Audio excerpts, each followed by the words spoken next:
大家好，我是夏妈。如果你家孩子还没有放假，你就偷着乐吧。这2天待在家里面，我感觉比我平常还要忙。今天下午不是吵着要吃蛋挞吗？我今天给他们烤了挺多的，然后和朋友一起分享，很好吃。不过我也是买着吃的。如果你会自己做呢，你就自己去擀那个蛋挞皮。我买的是黄天鹅的这个葡式蛋挞皮，它连那个蛋液都有了。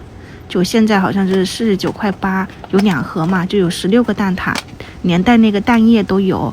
过完这2天可能就结束了，没有了。想吃的赶紧拍，放到冰箱冻起来。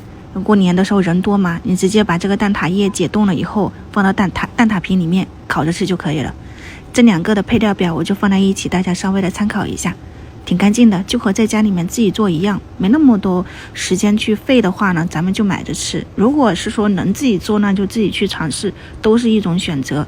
然后这个你直接倒到7、8分满，但是那个空气炸锅跟烤箱我们都得要提前给它预约，可能就是190度到200度左右之间啊，先预约10分钟，再把这个蛋挞放进去烤个25分钟，那个空气炸锅了就烤好了。但是烤箱我烤了30多分钟，所以稍微的有一点上色了哈，但感觉就看起来更加有食欲了。预约过后，它跟下面的塔皮它都可以烤得很好的，你看看，真的是酥脆，里面又鲜嫩。有的朋友他就只吃里面的一个蛋挞液，有的只吃皮，2个人结合一下多好啊！你们喜欢的话呢，就赶紧去试一下。我们就先开吃了，晚上还要给他们做晚饭，我们待会儿再见，拜拜。